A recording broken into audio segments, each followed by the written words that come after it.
I had bought a Stephen King book called On Writing. On Writing.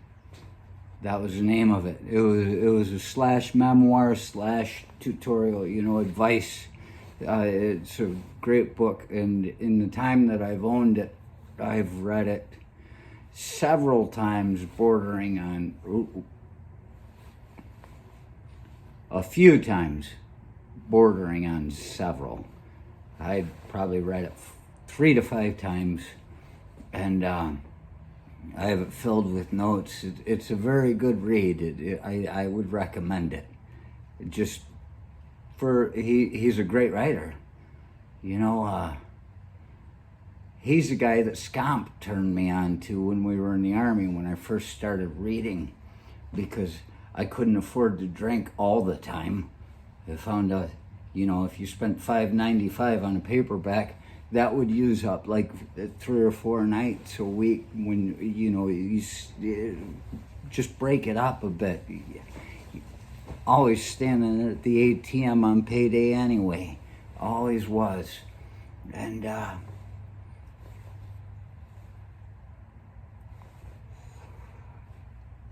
yeah, I think he's a very good writer. He's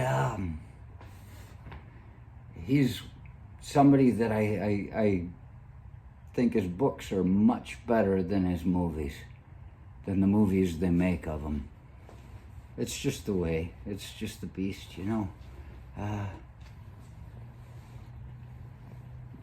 So I read this thing, and it's got different stuff in. He talks about his childhood, his brother, his mother, the moving, the uncles. He's got pretty good tale to tell in the first part 1, and there in part 2 he gets the technical stuff, and it's always very good advice. And somewhere in there he talks about movies when he was growing up, and like the world's largest woman or tallest or whatever it is. I don't know. World's largest, that's different. Tallest, you get some a person you've never seen coming out of the genetic research lab in Russia. And largest, you can pick anybody you know. I don't care. World's largest woman. You do what you want. Go with Gilbert Grape's mom if you want. That's a good one.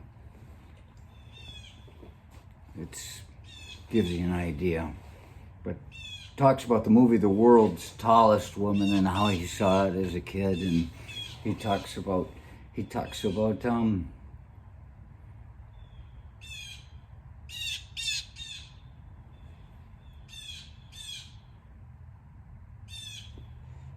Invasion of the Body Snatchers. He talks about how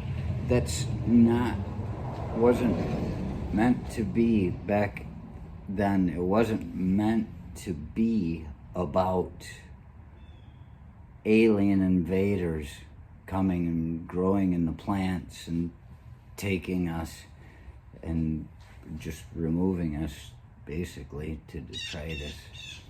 And something they can feed off. Got to fertilize the soil. It was about government. That's what he says in there. It was about government. And I don't know. I haven't gone too deep into any of it, but the idea of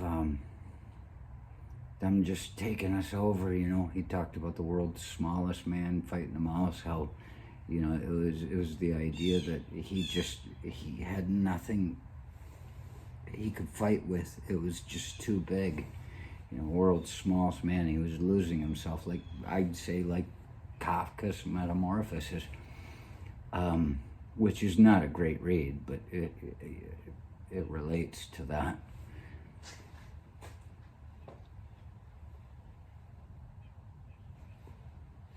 But then he talks about Invasion of the Body Snatchers. It's just how I see it is a separation. you know. And whenever I approach someone that is offering up a hug and a handshake just without compunction, that's a good word. C-O-M meaning with, punction, punctual, time, with time, compunction. Punctuation is what we use to put the time, the measure of time on our written thoughts. That's why punctuation is so important. You gotta know how somebody's thinking when they're doing it. Otherwise you can get it wrong. Like ordering a bowl of shit instead of a bowl of noodles in China. Just one tone wrong, you get a bowl of shit every time. Yes, I've started to think about this. And I don't run into many people like this because I don't live around anybody I know. But when people just come up like that, if you back off, because we've been institutionalized to keep away from people, it becomes a natural reaction. If you have that natural reaction, that's like a test to them. That's just like in the movie Invasion of the Body Snatchers. That is, I can only go to the one in the 70s or 80s with Donald Sutherland, where he's walking and the woman at the end of the movie, I don't want to ruin it, and he says, "No!"